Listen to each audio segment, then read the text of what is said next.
Por favor, que apaguen sus unidades celulares y mantener el más absoluto silencio. A partir de estos momentos, a través de Radio Nacional del Ecuador, kilómetros aproximadamente de la capital de la República, con un promedio de 6.500 habitantes más 1.500 migrantes, aproximadamente 8.000 habitantes que representan a Tababela. La población se está incrementando por la ampliación del aeropuerto Mariscal Sucre a esta zona. Sus habitantes se dedican a las labores agrícolas y pecuarias en la siembra de cereales y pastos para el ganado. Estamos en estos momentos en transmisión directa desde el Salón del Pueblo, que está a cargo de la Junta Parroquial. Esta zona está bañada por el canal del Pisque, que atraviesa parte del cantón Cayambe, parte nororiental de Pichincha y llega a Tumbaco. Por la construcción de la nueva pista del aeropuerto pasa la línea equinoccial. Señor presidente, las emisoras que hoy nos acompañan en el país son las siguientes: Radio Élite 99.7, El Telégrafo, La Prensa, Sucre, Caravana, TC Radio, Ondas Quevedeñas en la provincia de Los Ríos, Unión en Esmeraldas, Caribe en Esmeraldas, Cenit en Puerto Viejo, Marejada en Manta, Egos del Guabo en la provincia del Oro, Génesis en Santa Elena, Estéreo Colorado en la provincia de Santo Domingo Los Áchilas, Superfuego en el Oro Saruma, Espacio en la provincia de Bolívar. Las emisoras que nos acompañan también en Quito, junto con los colegas de Corape, Radio Monumental, Canela, La Otra, Positiva, Élite La Tacunga, Ecuazur en Loja, Fantástica en Riobamba. De igual manera está con nosotros Radio Vaquero en Loja y Radio La Luna. De igual manera en Estados Unidos, el Grupo Radial Delgado. Un saludo para todos los hermanos migrantes en Nueva York en esta fecha. El día de hoy, señor presidente, han sido invitados por parte de la Secretaría Nacional de Comunicación, que dirige estos enlaces, el compañero periodista doctor Saulo Barros, representante de las emisoras de Ollambaro, Cobertura FM y Metropolitana.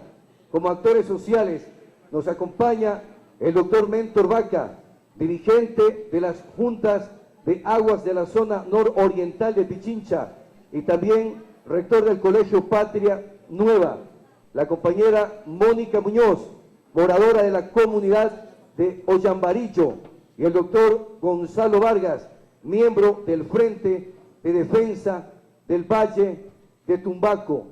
El día de hoy, con esta cadena número 47, señor presidente, la rendición de cuentas se mantiene, entendida como la obligación periódica institucionalizada que usted viene liderando y manteniendo en el país para de manera transparente comunicarle al pueblo lo que realiza el gobierno semanalmente. Bienvenido, señor presidente Imanayak Tamashi. ¡Ay, punga! ¡Mati Emilio, Causanguillo! Mami, presidente. Suma, mi cangi. Ay, ay. Buenos días a todos y a todas, queridas conciudadanos, y a través de la radio y de los medios de comunicación a todo el Ecuador. Estamos transmitiendo esta cadena desde la parroquia Tababela. Vinimos de mañana, teníamos un compromiso de honor, éramos priostes para la fiesta, el pase del niño, la fiesta de Navidad de la Escuela La Condamine aquí de Tababela. Y bueno, vinimos a cumplir con Europa y los Estados Unidos. Un inmenso abrazo a los hermanos migrantes. Hablaremos al final un poco de aquello. Bien, como siempre empezamos con la rendición de cuentas de que ha hecho el mandatario, es decir, el que obedece el mandato. Yo no soy el que manda, el mandante son ustedes, el pueblo ecuatoriano. Ustedes dieron el 26 de noviembre del 2006 un mandato a través de las urnas. Yo tengo que cumplir ese mandato. Ese mandato fue de cambio, ¿verdad? De transformar el país, de acabar con la anarquía, de acabar con la corrupción, de generar empleo, de institucionalizar al país. Y lo estamos haciendo, compañeros, pero llevamos, hoy precisamente cumplimos, ¿saben cuánto? Parecieran ya 10 años, ¿verdad? Son tan solo 11 meses de gobierno, menos de un año.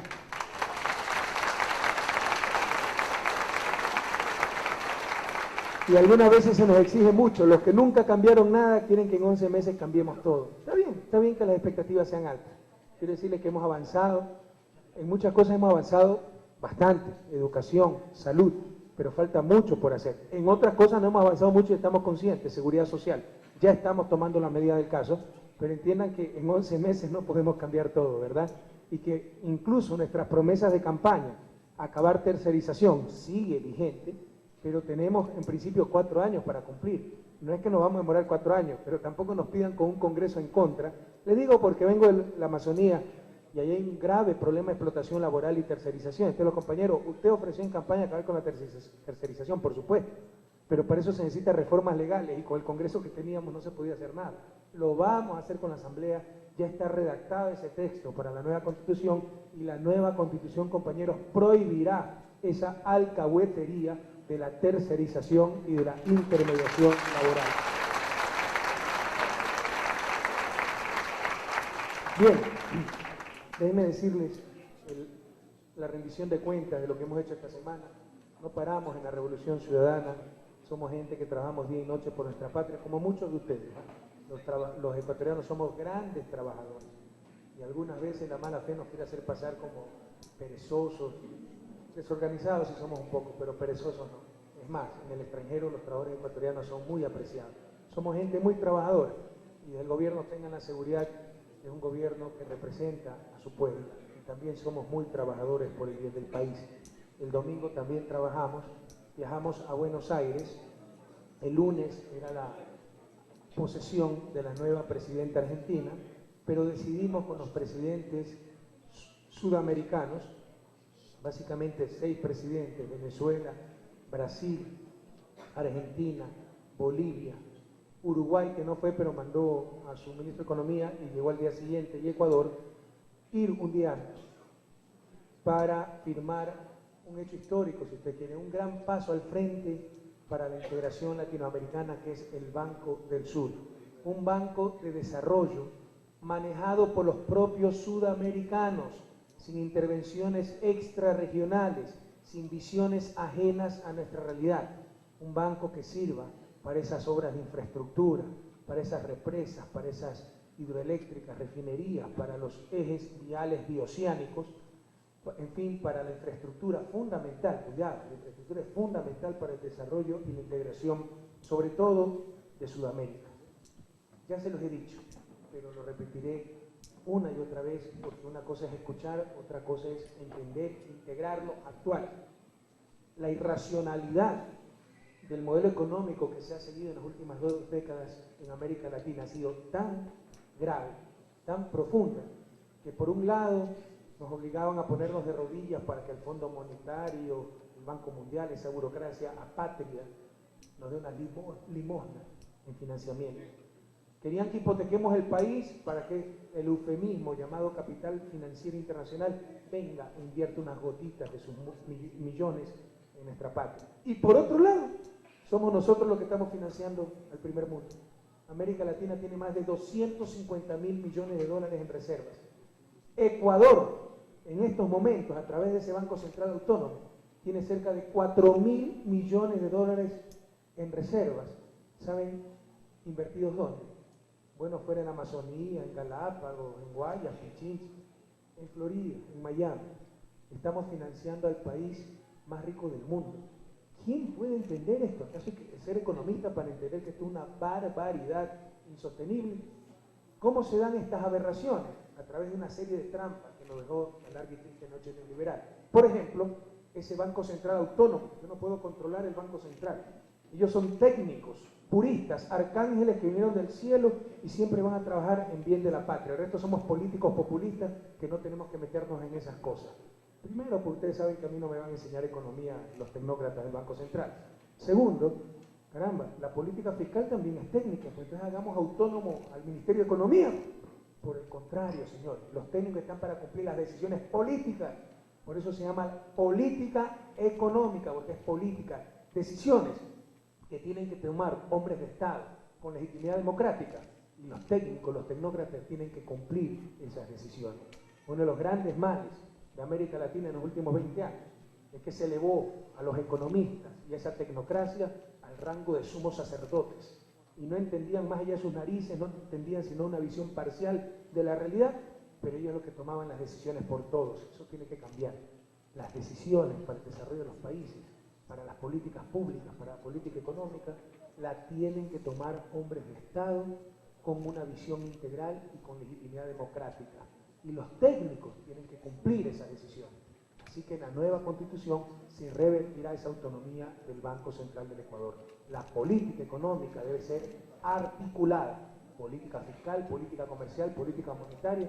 No se entiende que política fiscal, política comercial la maneja el gobierno y política monetaria ya unos tecnócratas que no obedecen al gobierno pero sí al Fondo Monetario. Sepan ustedes que el Fondo Monetario tenía su oficina en el propio Banco Central y ni siquiera pagaba arriendo. Así han sido las cosas en los últimos años.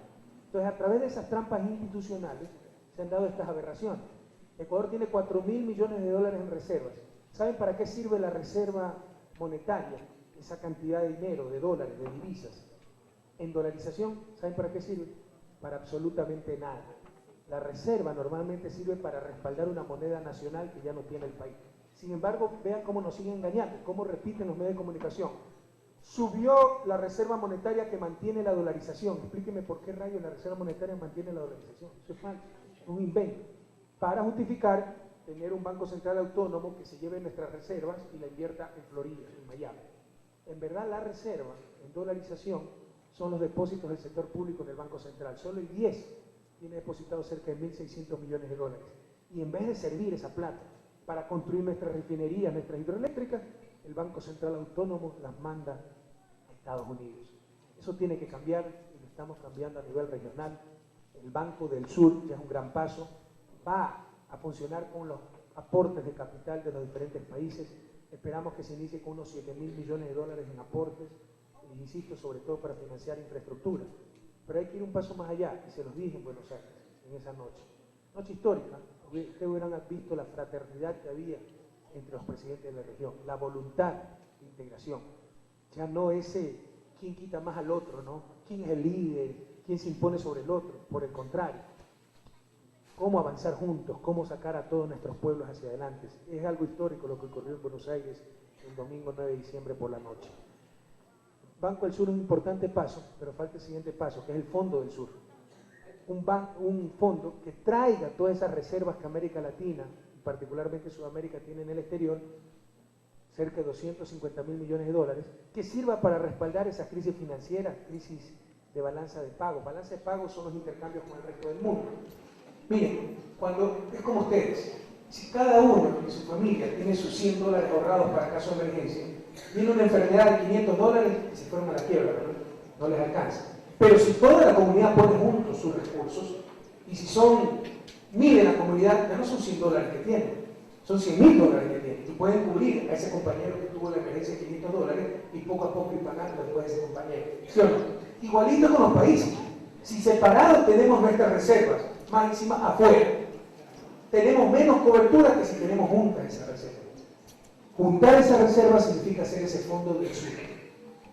Y serviría no solo para dar más seguridad y respaldo ante crisis macroeconómicas en nuestros países, sino que habría excedentes que también servirían para ser invertidos. Entonces estamos impulsando muy fuertemente ese fondo del sur, una unidad de cuenta sudamericana. ¿Qué significa una unidad de cuenta? La moneda tiene básicamente 3 funciones: unidad de cuenta, medida de valor y medio de intercambio. Significa que si se crea el latino, así no exista la moneda latino, yo puedo decir, un latino vale $1. En vez de decir, esta transacción valió 10.000 dólares, valió 10.000 latinos. Y homogeneizamos las transacciones a nivel de Sudamérica. Y ese es el primer paso para luego tener la moneda en latino. Y sería un gran paso en integración sudamericana, particularmente, y ojalá sea latinoamericana, y hacia esa moneda común. Y ese fondo del sur serviría como respaldo a esa moneda regional. Estamos convencidos que hacia allá tiene que ir el continente. Por ahí veo otro de los tantos periodicazos en que dice que el premio Nobel de Economía, Joseph Stiglitz, está en contra, moneda común no es la solución. Hay que ver si esto fue lo que dijo el profesor Stiglitz, he hablado bien con él, ¿verdad? En todo caso, si lo digo, respetamos su criterio, pero nosotros no conocemos más el país que el profesor Stiglitz. Y obviamente todavía falta mucha institucionalidad para tener una moneda común, pero hay que avanzar en esa dirección. Me había dicho que mañana podemos tener la unidad común, pero sería un paso decisivo en la integración política, económica y social de toda Sudamérica. Pero empezamos bien, empezamos ya el domingo 9 de diciembre con el Banco del Sur. Entonces fuimos por eso, para esa firma el día domingo, quiere decir que Ecuador ha sido uno de los principales impulsadores de esta iniciativa, se dio un gran paso al frente en la declaración de Quito, que me parece que fue el mayo pasado, con los ministros de Economía, donde yo también participé. Entonces nos sentimos bastante contentos de que se haya cristalizado el Banco del Sur. Bueno, el día lunes tuvimos, de nuevo me han hecho mal el resumen, porque me dicen, por favor, no me presenten estos resúmenes, ¿no? Participó en el acto programado con motivo de la transmisión de mando en Argentina. Participé en 500 cosas. Empecé el día muy temprano con un desayuno del presidente electo de Guatemala, Álvaro Colón, tratando el problema de los migrantes. Ecuador unilateralmente va a eliminar la visa a Guatemala. Antes no teníamos visa para Centroamérica. Impusieron las visas por presión de los Estados Unidos porque supuestamente ese era un paso para la inmigración ilegal. Nosotros no nos vamos a enfrentar a esas cosas. Álvaro ha demostrado su interés también en eliminar la visa para los ecuatorianos, pero nosotros daremos el primer paso, la eliminación unilateral de las visas para Guatemala. Háganme bien, por favor. O sea, si yo digo a mis mandantes, y el día lunes participé en el acto programado con motivo de la transmisión de mando en Argentina, hasta yo mismo me pifeo, todo un día para solo un acto. Por favor, desde las 7 de la mañana estuvimos trabajando, ¿verdad? Luego hubo la bilateral, luego hubo una rueda de prensa, medios de comunicación nacionales e internacionales. Luego hubo la reunión bilateral con Michelle Bachelet, donde tratamos asuntos de suma importancia. Básicamente propusimos que sea NAFTA que explore ya en el Golfo nuestra política energética, sobre todo con recursos no renovables, es priorizar la alianza estratégica entre países amigos y entre empresas públicas. Chile es un aliado histórico del país, una economía muy exitosa, carece de fuentes energéticas seguras y por gas de Bolivia.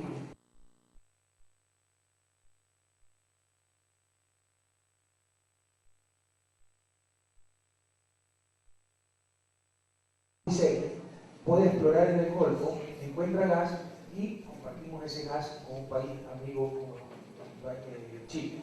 Hablamos de eso. Hablamos de la compra de 2 fragatas repotenciadas. La Marina tiene 2 fragatas, la Morán Valverde y la Alfaro. La Morán Valverde prácticamente ya no se utiliza, se la va a deshuesar para fortalecer la Alfaro. Y como están en tan mal estado y son tan viejas, el costo de operación de la Alfaro es altísimo. Entonces, Chile parece que puede vendernos de ocasión, incluso recibiendo petróleo a cambio, 2 nuevas fragatas. Si nos vende una, reemplazamos solo la fragata Morán Valverde, se la deshuesa, que sirve para fortalecer el Alfaro, más la que viene de Chile. Si nos vende las dos, la Morán Valverde y el Alfaro, pues se la retirará de operación. Quiero decirle que nadie se está armando, ni mucho menos estamos reemplazando el equipo obsoleto. Equipo que es necesario para controlar precisamente ese coyoterismo, ese tráfico de drogas, ese contrabando, esa piratería. Imagínense ustedes que ahora son guardacostas norteamericanos que vienen de Estados Unidos y tienen que hacer ese control fuera de nuestro mar territorial. Es una vergüenza para el país. Podemos, un poco de sacrificio, podemos con nuestros propios medios hacer ese control. Entonces ahora que se cristalice el envío de esas 2 nuevas fragatas, no son nuevas, son repotenciadas, son bastante viejas, pero repotenciadas desde Chile para reemplazar a la Morán Valverde y a la Luz del Faro. Después tuvimos un almuerzo típico con los ecuatorianos, allá donde Mama Freda, en Buenos Aires, en un restaurante esmeraldeño, pero también un centro cultural. Fue un momento de mucha emoción, nos reunimos los ecuatorianos, hubo danza, una comida riquísima. Un abrazo de aquí a todos los compañeros ecuatorianos viviendo en Buenos Aires, a Mama Freda, esmeraldeña de mucho éxito. Siempre aprovechamos para visitar a nuestros compatriotas a todos los lugares donde vamos. Quiero decir que en estos momentos hay muchísimos estudiantes de Argentina. Argentina tiene la mejor universidad en América Latina. Y muy barata, la pública es gratuita. La gente que vaya a esa universidad solo tiene que pagarse la manutención. Es un gran negocio, porque sale mucho más barato que algunas universidades privadas de aquí y la educación es de excelente calidad. Sin embargo, el reto del gobierno nacional, de todos los ecuatorianos, es y debe ser tener una universidad de primer nivel. Algún rato hablamos de eso, pero tarde o temprano tendremos que tocar la reforma universitaria, dolorosa. Ecuador no tiene capacidad autocrítica, tal vez es uno de nuestros principales problemas a nivel cultural. Y no solo Ecuador, Latinoamérica. Tenemos una cultura donde reconocer los errores es como humillarse, entonces nunca reconocemos los errores. Si no reconocemos los errores, ¿cómo corregir? Los anglosajones son diferentes. Los anglosajones cometen un error, se sientan a analizar y dicen, cometí este error, lo siento, vamos a corregir. Acá no. Acá siempre somos los más bacanes y los demás deben imitarnos, ¿verdad? Entonces son los gringos que no saben vivir, son los europeos que no saben vivir, nosotros somos los que sabemos vivir. Fíjense, hasta ahora no nos ha ido muy bien. 3 millones de hermanos y hermanas han ido a buscar esos países donde supuestamente no saben vivir. No quiere decir que vivimos todo, de ninguna manera. Tenemos maravillosos rasgos culturales. Pero por favor, reconozcamos las cosas que no andan bien. Puntualidad, como muchas veces la mentira, como muchas veces la desorganización, como que cuando todo el mundo quiere ser jefe y nadie quiere ser mandado, ¿verdad? Todas esas cosas, reconozcamos las que trataremos de corregir. Reconozcamos dónde no marchan bien las cosas. Y perdón, el sistema universitario ecuatoriano tiene gravísimos problemas. Con las excepciones de siempre, tenemos universidades de muy bajo nivel y proliferación de universidades, más de 70. Solo este año como presidente he rechazado como 4 universidades nuevas que se querían crear por compromisos políticos, etc. Yo me las mandó al Congreso, pero como académico sé que eso sería una total irresponsabilidad.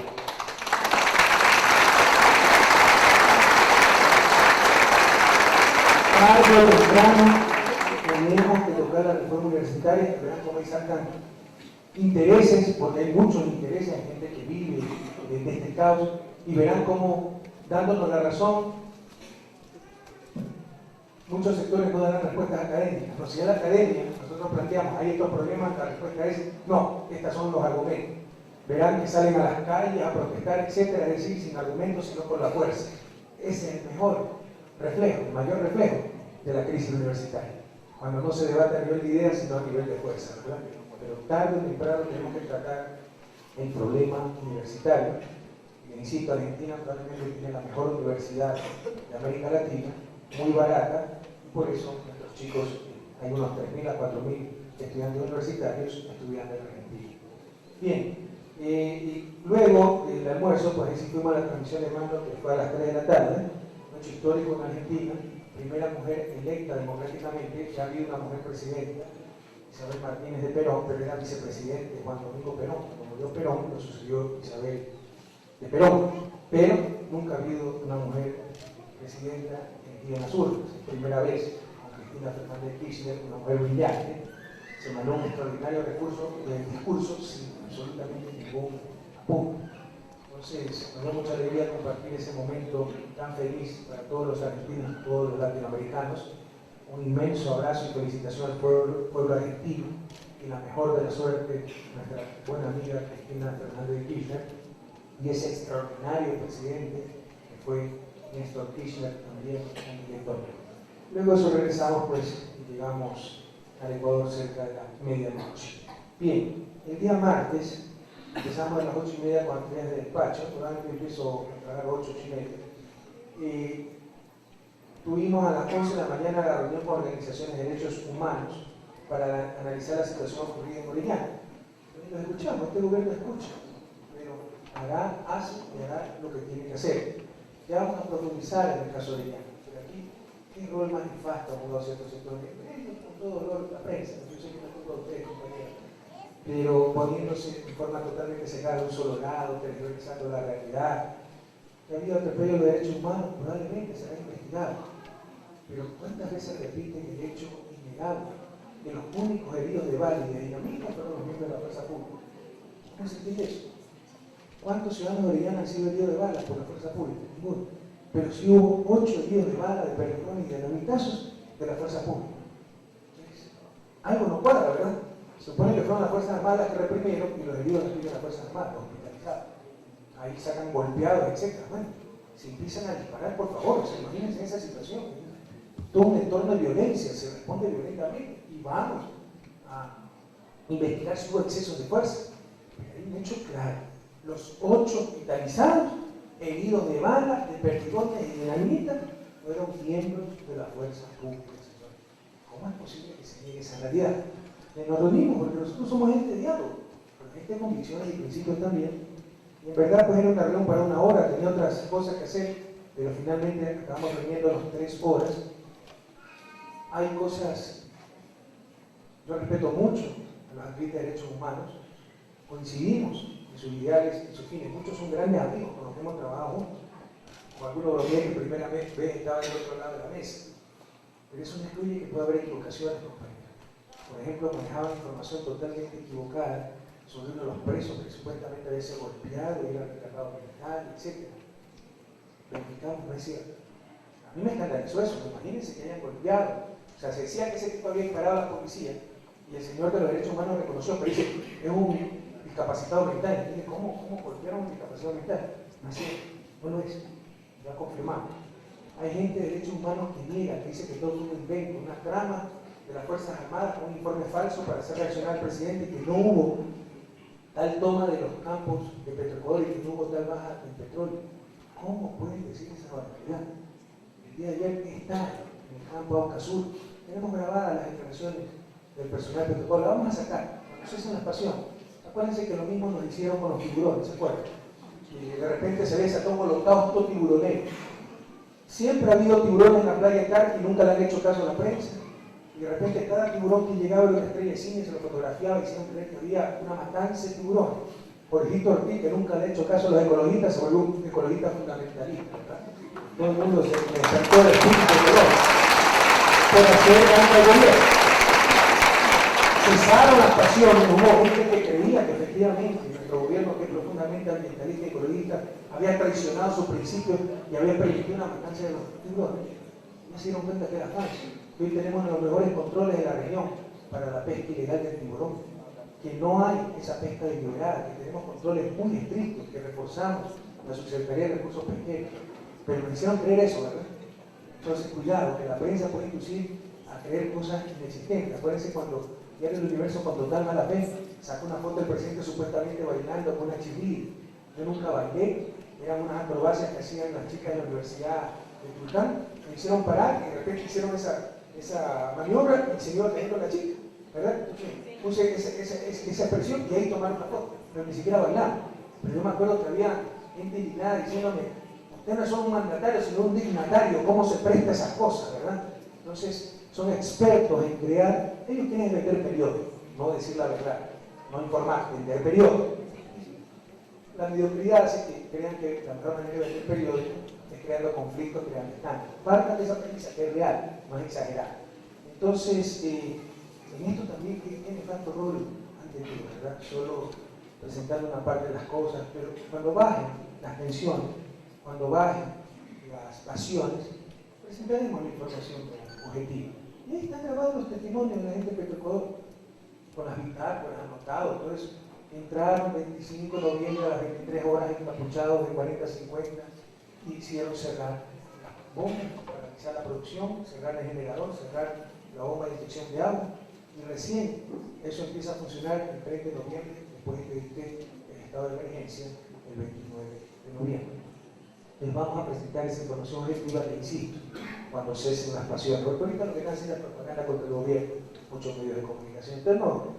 Miren, uno de los grandes derrotados del 30 de septiembre, les repito, fueron los medios de comunicación. Cada vez pierden más credibilidad en su afán desesperado de dañar el gobierno. No todos, ustedes saben a quién me refiero. Entonces, no nos vamos a prestar ese juego de ahondar el caos, las pasiones, etc. Cuando surgen las pasiones, presentaremos una información adecuada para que vean que el presidente del gobierno toma decisiones informadamente y toma decisiones en función del bien común. No significa que no pueda equivocar. Tengo la certeza que aquí nunca habrá mala fe. Peor aún, deseo de reprimir a mi propia gente, a mi propio pueblo.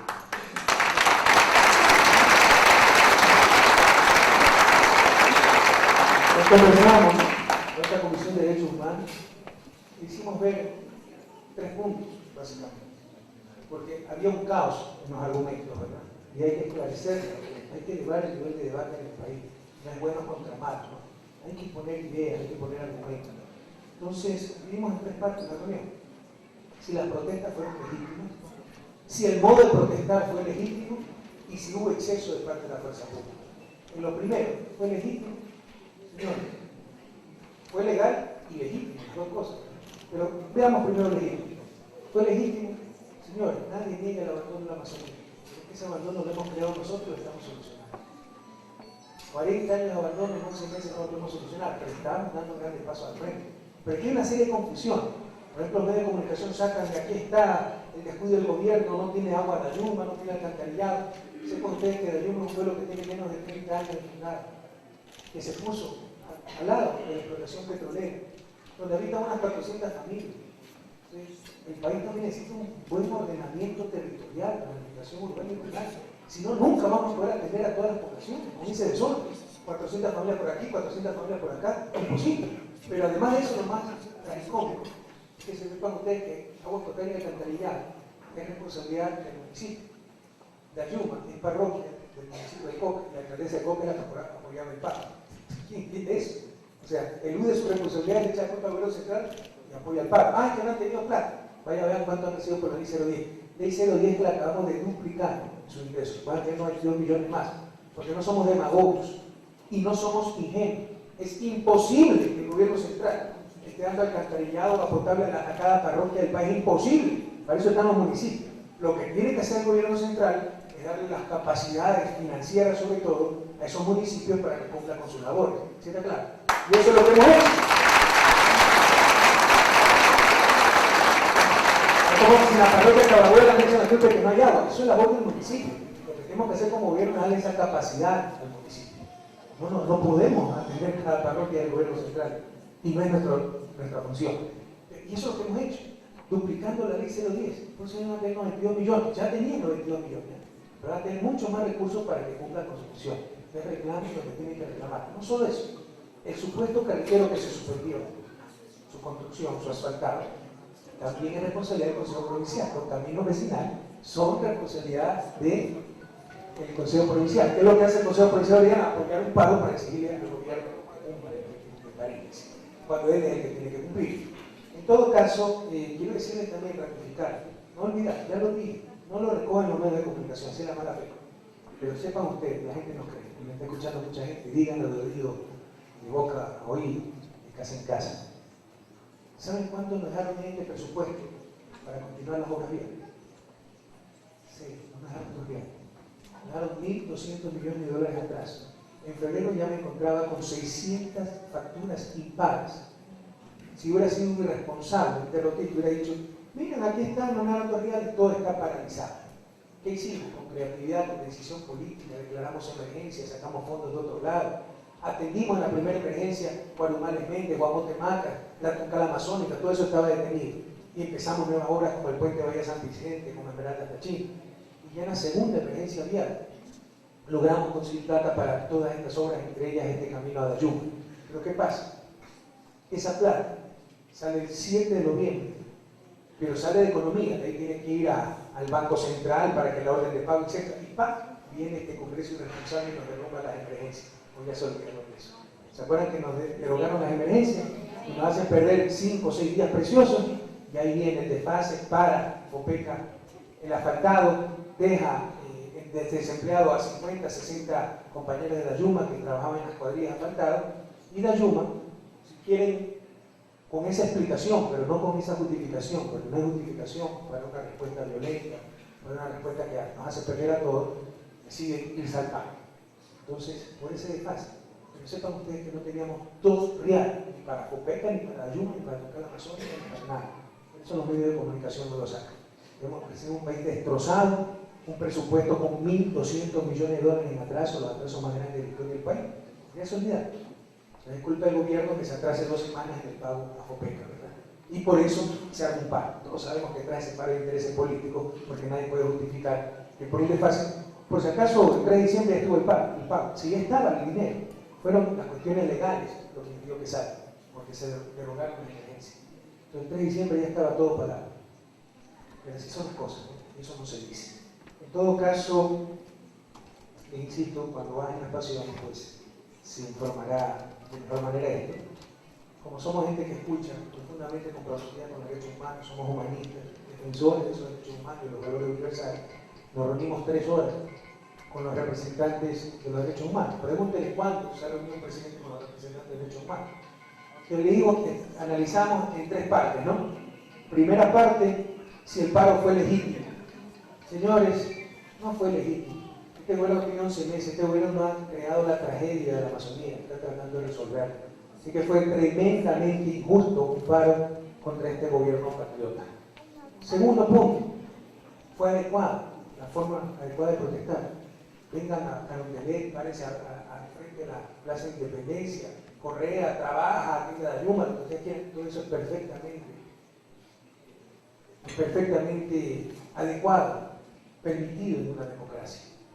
Pero perdón, cerrar carreteros, señores, entiendan de una vez por todas, y todos los que están acostumbrados a esas prácticas, es ilegal. Y si se aplica la ley, tiene que irse presa la persona que cierra un carretero y perjudica a los demás. Eso ya es ilegal. Peor aún, dinamitazos, como cuando se dinamitó la camioneta. Una camioneta fue dinamitada. Peor aún, encapuchados que entren a los pozos de Petroecuador para obligar que se cierre la producción. Frente a esto, ¿qué tiene que hacer el presidente de la República? Que se quede cruzado de brazos, viendo cómo un grupo de gente irreflexiva perjudica todo. ¿Acaso el petróleo me lo como yo? ¿Acaso el petróleo se va a la estratosfera? Hay curitas despistados que dicen, prefiere este gobierno el petróleo a la gente. En este gobierno, señor, el petróleo es para la gente. El petróleo es esa educación, esa salud, ese mismo camino que estaba reclamando Dayuma. Pero no se pueden aceptar esta clase de cosas. Entonces, la protesta fue ilegal e ilegítima, porque la independencia también fue ilegal, ¿verdad? Si se hubieran cumplido las leyes, seguiríamos siendo vasallos del rey de España. La independencia fue ilegal, pero fue legítima. Pelear contra los opresores. Este gobierno no es el opresor, compañeros. Este gobierno trata de liberar al país de esa opresión de los últimos 40 años. En la protesta no solo fue ilegal, fue ilegítimo, pero siendo ilegal, tiene la gente que saber las consecuencias de sus actos. Gandhi hacía cosas ilegales, plantonera, desafiaba la ley del opresor del imperio inglés. Era un objetor de conciencia. ¿Pero qué significa ser objetor de conciencia? Que asumo las consecuencias de mis actos. Lo ponían preso en una prisión. Sabía que si sea una ley injusta, había incumplido la ley. Acá no. Acá se quiere dinamitar, se quiere apagar los pozos de Petroecuador, y cuando se aplica la ley, pobrecitos, suelten, no sean malitos. Con eso, señores, con esa sensibilidad, nunca vamos a sacar adelante el país. Nunca se va a acabar la anarquía. Es hora de que en este país empiece a aplicarse la ley y la gente empiece a asumir la responsabilidad y las consecuencias de sus actos. He visitado a Yuma el día de ayer, he visto a los niños que los padres están en prisión. Ojalá, si son inocentes, que salgan lo más rápido posible. Pero ese padre debió pensar que estaba haciendo algo ilegal. Y que sí, se le aplicaba la ley, no iba a estar con su familia en Navidad. No es el presidente de la República el que está causando ese dolor en la familia de Yuma. Fueron los propios causantes de estos problemas, señores, que no son conscientes de las consecuencias de sus actos. Pues sepamos asignar responsabilidades a la prensa irresponsable, que palo porque bogas, palo porque no bogas. Ahí está la anarquía, no se detiene. Cuando se aplica la ley, ahí está, atentado a derechos humanos, pobrecitos están encarcelados. Los niños les traen a sus padres, Correa tiene a simples campesinos encarcelados, como más aún si es un problema del presidente, cuando eso depende de la justicia. Seamos responsables por hacer daño a un gobierno, le hacen daño al país. Yo no soy el responsable de que aplicando la ley haya personas encarceladas. Si son inocentes, que salgan rápido. Si son culpables, paguen su culpa. Si no pasan Navidad con sus hijos, no es el presidente de la República el culpable de eso. Son la gente que irreflexivamente rompe la ley y después no quiere atenerse a las consecuencias, compañeros. Pero en este país, el 15 de enero se acabó la anarquía. Que lo tengan todos cuidado. El primer punto que examinamos, si la respuesta es, si la protesta era legítima, no era legítima. Nosotros no hemos causado los problemas, estamos resolviendo. Si fueron legales, fueron ilegales, hay que aplicar la ley. Tercero, si hubo exceso de fuerza, tuve que declarar el estado de emergencia, tuve que declarar la emergencia en Petroecuador. El país perdiendo 36.000 barriles diarios de petróleo, la carretera bloqueada. ¿Qué pasó? En respuesta al estado de emergencia, dinamitaron 2 puentes. De la propia carretera que están reclamando, dicho sea de paso. Entonces, no digo que sean los de Dayuma, al final son infiltrados. Tenemos informaciones que sí son algunos cabecillas de siempre. Las familias no lo quieren reconocer, pero los han reconocido los trabajadores de Petroecuador, inteligencia militar, policial, etc. Entre las tantas alertas de la prensa, ¿no? Yo dije en la cadena pasada, hay terrorismo en Dayuma y Orellana. vendieron la idea que le había dicho terroristas a toda la población boliviana, ¿no? Para tratar de ponerla en contra del gobierno. O sea, no sé cómo creen que hacen patria así, pero es querer crear el conflicto, ¿verdad? Sacar de contexto mis palabras. Pero bueno, creo que la gente ha aprendido a creernos. En todo caso, lo tercero, ahí dicen, insisto, sacaron golpeados. Si yo me doy golpes con uno de ustedes, al final ustedes quedan golpeados, yo también. Se toma solo la foto de ustedes, es injusto, ¿verdad? Sepan ustedes que hubo militares golpeados, entraron a la casa donde se estaba disparando, lo recibieron con palazos, con uno le partieron la boca. Era un moreno de 1,80 m, pues le cayó a golpe al que le partió la boca. Entonces, pero si ha habido un exceso de fuerza, lo investigaremos, señor. Pero cuidado, no neguemos la realidad, no seamos ingenuos. ¿Cuántos heridos de bala hay en la población civil? Ninguno. Pero hubo 8 hospitalizados en distintos por parte de la fuerza pública. Lo recibieron con pérdida de balazos y dinamitazos, y lo reconocen las propias organizaciones de derechos humanos. Frente a eso, ¿cómo espera que actúen los militares? Digan gracias, se vayan encimando, dando volantina, qué cosas. Por favor, tienen que defenderse, tienen que reaccionar. Pero si hay un exceso, será investigado. Por eso, en este tercer punto, la conclusión fue crear una comisión presidida por el ministro de Justicia y Derechos Humanos, con miembros de las organizaciones de derechos humanos, para que investigue esos excesos. El martes va a dar ayuda a una comisión de ministros para recabar información. Y ya esta semana estuvieron trabajando con los presos, conversando con ellos, viendo si fueron torturados, hay denuncias que fueron ultrajados, maltratados, torturados. Ya se está investigando todo eso, el país lo sabrá. Si es que han sido maltratados en la cárcel y se les está proveyendo de abogados defensores a todos y cada uno de los detenidos. Eso es lo que puede hacer el gobierno. Yo no puedo juzgar, pero esa es cuestión del sector del Poder Judicial. Entonces, esas son las conclusiones de esta reunión de 3 horas con la Organización de Recursos de Derechos Humanos, ¿verdad? Básicamente la conclusión fue crear la comisión y levantar el estado de emergencia, lo que ya llevaba unos 12 días. Entonces decidimos que no había problema en levantarlo y lo hemos hecho. Pero aquí sí quiero recalcar, compañeros. ¿Cómo envidio yo a esos machitos, no? A mí no me tiembla la mano despidiendo a un trabajador. A mí no me tiembla la mano metiendo preso a este. A mí no me tiembla la mano declarando el estado de emergencia, mandando a la policía, a la fuerza pública, etc. A mí sí me tiembla la mano. Son decisiones muy duras. Yo no soy de hierro, soy de carne y hueso. Sí me quita el sueño. Sí le doy vueltas una y otra vez para saber si es lo correcto. Pero tengan la seguridad, compañeros. Tengan la seguridad. Y que escuchen todo el Ecuador, porque ya también se están organizando problemas por parte de estas ONG fundamentalistas, estos ecologistas radicales que no ganan medio voto en las elecciones, pero quieren imponer su agenda a todo el país, de dirigentes, ciertos dirigentes desquiciados, ya quieren hacer problemas, paros, etcétera, con la minería, que somos los primeros en estar contra las concesiones mineras y ya las vamos a revertir. Esta gente libre de conflicto. Tenga claro todo el Ecuador. Con el dolor de mi alma, con el corazón acongojado, si es que tengo que declarar nuevamente el estado de emergencia para preservar el bien común, para preservar el bienestar de 13 millones de ecuatorianos, lo volveré a hacer.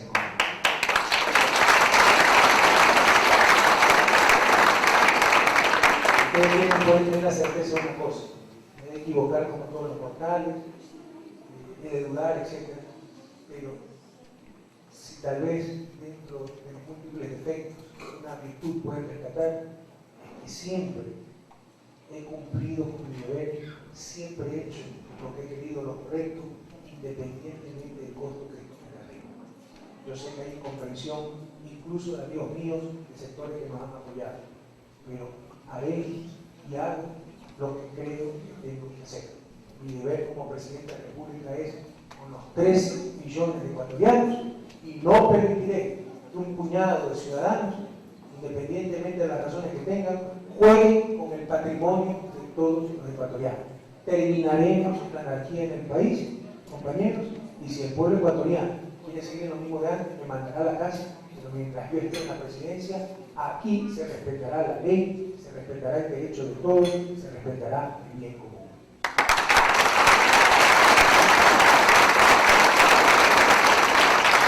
A las 4 de la tarde nos reunimos con el embajador de los Estados Unidos, es segunda reunión que tengo, para tratar varios asuntos, entre ellos tema aeropuerto, etcétera, ¿no? Porque ahí también hay inversiones norteamericanas.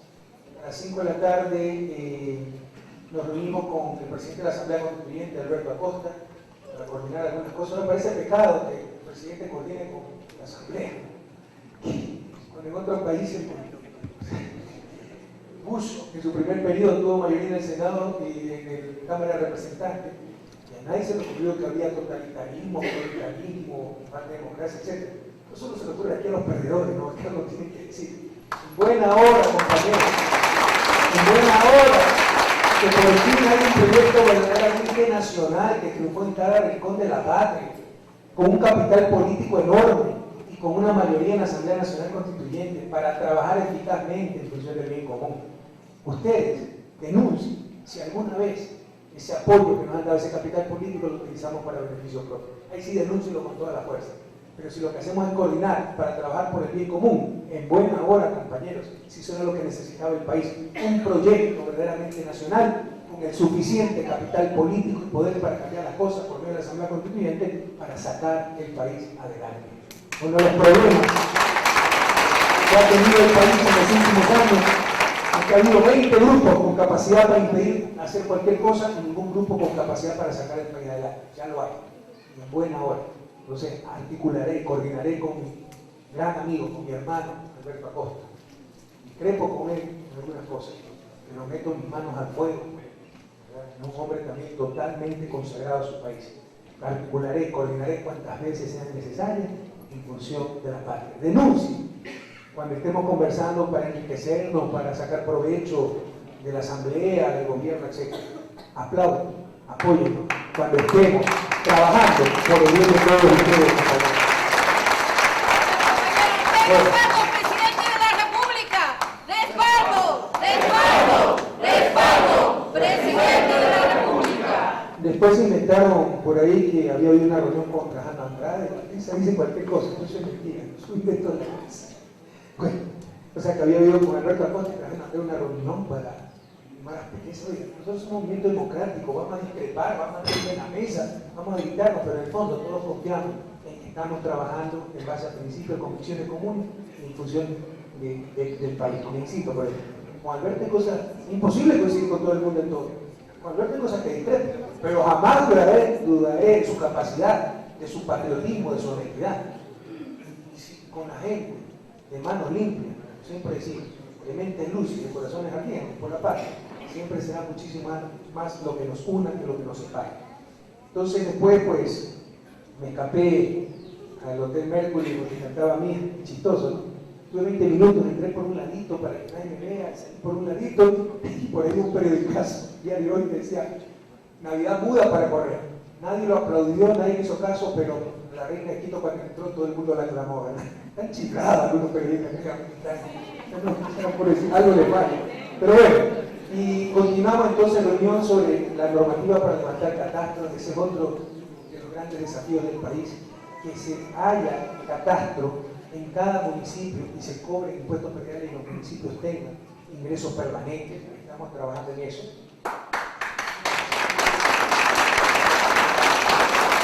Después tuvimos la reunión con las autoridades eléctricas para ver el subsidio cruzado, que los más ricos paguen más para apoyar a los más pobres. Estamos haciendo un sistema de subsidio donde a los pobres les bajó la tarifa a la mitad, la tarifa lineal. La clase media le va a salir la tarifa igual, pero el último quintil le va a subir fuertemente la tarifa. ¿Qué buscamos con esto, compañeros? No solo la distribución del ingreso, que más tiene, que más paga, sino tiene mucha lógica económica. Esto debe ser una lógica en todos los servicios públicos. Por ejemplo, cuando ustedes utilizan 1 litro, 2 litros, 10 litros de agua, ese litro de agua es un bien de base, satisface necesidades de base, comer, bañarse, beber, etc. Pero cuando ya utilizan 400 litros por día, quiere decir que eso es para la piscina, eso es un bien de lujo. El que consume esa cantidad por litro tendrá que pagar mucho más que el que consume como bien de base. Lo mismo el teléfono. El que consume 10, 15, 40, 50 minutos por día, bueno, al final le está llamando a su hija para ver dónde está, coordinando con sus trabajadores. El que consume 5.000 minutos es que estará contando la telenovela por el teléfono, ¿verdad? Y tendrá que pagar más. Lo mismo en electricidad. Que consume hasta 300, 400 kilovatios, que tiene su refrigerador, su televisor, su ventilador, etc. El que consume 2000 kilovatios es que ya tiene su aire acondicionado central, el que está calentando la piscina, tiene jacuzzi prendido, etcétera, ¿verdad? Y tiene que pagar más. Le estamos haciendo un tarifario donde los que más consumen, más pagan, pero solo el quintil más alto. Quintil significa la población, quintil viene de quinto, ¿no? 5 divisiones de la población, el más pobre, el segundo más pobre, ya la clase media alta, clase alta. En este último quintil se subirán las tarifas para que el que más tiene y más consume, más paga. ¿Okay?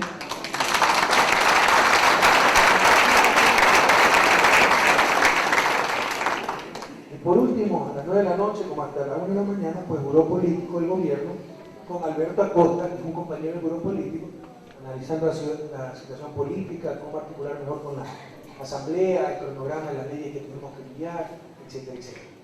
Día miércoles, estuvimos en la mañana pues despachando, a las 9:45, presentación de cartas credenciales de los embajadores de Costa Rica, Israel, Egipto y Alemania. ¿Sí? Estas son las ceremoniales que a mí no me gustan mucho, ¿no? Pero son muy simpáticos los señores embajadores, bienvenidos, ¿no? Luego seguimos trabajando. A las 2:15 tuvimos un acto pequeño pero simbólico. Mostramos al país los regalos que hemos recibido en el viaje que tuvimos por Arabia, China, Indonesia. No sé si ustedes conocieron de esa noticia, pero en Arabia dieron unos regalos. Cada plumita que había, hubo 2 días de reuniones de los perros. Cada día encontrábamos una nueva pluma Dupont, que costaba más de $300 en el escritorio. Ustedes no se imaginan el lujo que hay en Arabia. Ustedes saben que todos los regalos que yo recibo como presidente de la República, tengo claro que no recibo como Rafael Correa. En consecuencia pertenecen al pueblo ecuatoriano. Y todo eso lo podrán encontrar expuesto para ustedes en el Museo de Carondelet. Dicho sea de paso, el Palacio de Carondelet está abierto. Pero aquí sucedió algo inusual. Me dejaron en mi dormitorio en el palacio que nos dieron en Riad, capital de Arabia Saudita, un regalo antes de correr. Yo por eso no lo vi, ¿no? Sino que se lo traje antes. Y esos son de descuidados, ¿no? Es que son muy materialistas. Como 2 o 3 días pasó eso por ahí, por la casa rodando. Te lo dan ese regalo que me dieron del rey de Arabia. Cuando lo abren, un juego de joyas. Collar, brazalete, aretes, anillos, esmeralda, diamantes, oro blanco. Como 6.000 brillantes, ¿no? Chiquitos. Ni sé cuánto esmeraldas. Obviamente por eso no se puede quedar mi esposa, ella tampoco lo recibe por ser Anne sino por ser esposa del presidente, y eso debe pertenecer al pueblo ecuatoriano. Entonces, también se puso eso ahí. Quiero decirle que con el respeto de Arabia por lo valioso del regalo, por lo importante, se lo valúo, no les voy a decir la cifra exacta, pero es de centenas de miles de dólares. Centenas de miles de dólares. Estamos entrando en contacto con Arabia Saudita para evitar cualquier resentimiento, decirles que mi esposa no puede recibir un regalo así. Si no se ofenden, para ver si lo subastamos, hacer una subasta a nivel internacional. Y que eso sí, algunas obras de asistencia social que tienen necesidades, muchas obras tienen necesidades, pero tenemos ubicado unas 3 o 4 que tienen necesidades urgentes. En todo caso, eso será para el pueblo ecuatoriano. Si no aceptan la subasta, eso quedará expuesto en el Palacio de Carondelet. Ojalá en mi gobierno, de seguro con las medidas de seguridad, pero ojalá el futuro gobierno no se pierda, ¿no? Como se han perdido tantas cosas.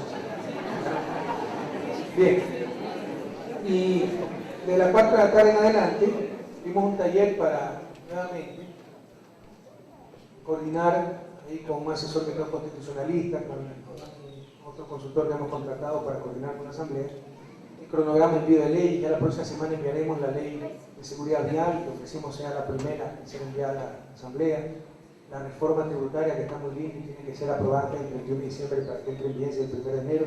Es decir, hacer el cronograma de ley, hay que reforma, hay que economizar tiempo, hay leyes a las finales, por ejemplo, contratación pública, que se requiere cambiar toda la ley, sino 3 o 4 artículos, por lo pronto cambiar esos 3 o 4 artículos y después con el nuevo Congreso hacer la nueva ley. ¿Sí me explico? Optimizar el tiempo, pero destrabar el país, crear mejorías, ahí está totalmente trabado. Por ejemplo, un ejemplo de estos códigos tributarios. es muy difícil enviar a la cárcel a los evasores por ese código tributario tan débil. Entonces, ya tenemos listo el nuevo código tributario, pero es como de 200 artículos, perdería mucho tiempo en la Asamblea. Mejor es que la Asamblea cambie 2 o 3 artículos, los claves, aumentar las penas, y luego el nuevo Congreso trate el nuevo código tributario. Entonces, todo eso tratamos en esa reunión, que duró hasta la noche, para hacer mucho más eficiente el trabajo de la Asamblea y el trabajo del gobierno con la Asamblea. Día jueves, a las 8 de la mañana, íbamos a participar en un taller sobre educación en Pueblo. En verdad estuve ahí, pero sí tuve que llamarle la atención a los colaboradores porque se necesitaba algo más contundente, ¿no? Estamos en una revolución ciudadana, yo no voy a esperar 40 años para que el 25% de los niños alcance.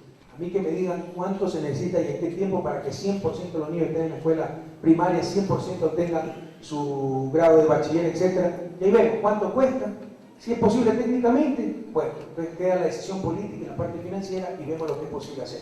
Por eso de modelo después de 30 años, el 25% de los niños va a estar en educación inicial, eso a lo sumo es evolución, y recuerden que aquí estamos en una revolución. El país no tiene más tiempo que perder. Así que tuve que actuar un poco fuerte ahí, un gran abrazo a mis colaboradores, pero deben entender la visión del gobierno, de aquí no es que vamos a 20 por hora, sino a 200 por hora, compañeros. Bien, después tuvimos una reunión con los alcaldes de la Amazonía, que ellos mismos pidieron, el Comar, para que vean, todos nos apoyan, hasta me condecoraron, a mí que no me gustan las condecoraciones, por la ley 010, que duplica recursos, ellos saben que van a tener recursos para tener agua potable, saneamiento, etc. Y así es como se trabaja por el país, no con paros, no quién es más bravo, etc. Y muchas gracias a los señores alcaldes de la Amazonía. Y a las 6 de la tarde estuvimos en la conferencia Flaxo, 6:30, con Joseph Stiglitz, Premio Nobel de Economía, en la presentación de la Estrategia 2020. Nosotros estamos planificando hasta el 2020, ya tenemos el plan de desarrollo 2007-2010, hoy el horizonte de planeación es de largo plazo y tenemos ya la estrategia hasta el 2020. Entonces Stiglitz vino a presentar esa estrategia. Bueno, como entiendo algo del asunto, yo también tuve una intervención importante. ¿Qué dijo Joseph Stiglitz? Lo que hemos venido diciendo hace 15 años, pero como éramos roditos no nos paraban bola, ¿verdad? Ojalá pues que ahora vino un premio Nobel norteamericano a decir lo mismo, ya haga más caso y se dejen de tantas novelerías. Que los TLC son tremendamente peligrosos, inconvenientes para nuestro país. Que cuando se manda a negociar un TLC al equipo norteamericano no es que dicen, vayan a negociar un TLC justo con un país pobrecito como Ecuador, dicen, tráiganos el mejor TLC para nuestros intereses, pues eso es lo que le dicen, ¿verdad? Nosotros tenemos que estar pensando en nuestros propios intereses. Hablo de los peligros de la globalización, que siempre lo hemos dicho, del boboaperturismo, de la liberalización financiera, del comercio sin precauciones, ¿verdad? De todos estos organismos internacionales, de las políticas que nos vienen del norte, etc. Exactamente lo que siempre hemos dicho. Entonces, nos gratificó mucho escucharlo, ya los habíamos escuchado antes, hemos leído sus libros, coincidimos en los puntos de vista, pero es bueno que el Ecuador escuche eso, no de parte de un ecuatoriano, que puede ser estar involucrado en el debate, en la lucha política, sino de parte de un premio Nobel de Economía norteamericano. Ver, por ejemplo, cómo esos tratados de libre comercio buscan tan solo el beneficio de Estados Unidos, cómo hay cosas inconcebibles, como por ejemplo los derechos de propiedad intelectual que quieren prohibir la producción de genéricos en medicinas, en agroquímicos, etc. Cómo esos tratados de protección de inversiones también son tremendamente nocivos para nuestros países, migrantes, etc. Que tengamos conciencia de que la globalización tiene muchas trampas. Él cree que puede trabajar. Su mensaje fue: con cambios profundos la globalización puede servir. Yo soy más escéptico. Yo creo que primero para lograr esos cambios profundos debe haber un total cambio en la relación de fuerzas en el mundo. Y mientras los que perdamos seamos los más débiles, los que ganen los más fuertes, no va a haber ese cambio. Segundo, suponiendo que empiece a haber ese cambio en la relación de fuerzas, que nos empiece a beneficiar más la globalización, lo más probable es que Estados Unidos apague la luz de la globalización. Mi hipótesis es que la globalización durará lo que duren los beneficios para los Estados Unidos. Ya hay perjudicados en Estados Unidos, los trabajadores, la clase media, pero la clase dominante ha ganado mucho con la globalización. Cuando esa clase dominante en Estados Unidos empieza a perder una globalización, porque salen las fábricas a China, India, etc., vamos a ver cuánto dura la tan cacareada globalización. Vamos a ver si me equivoco.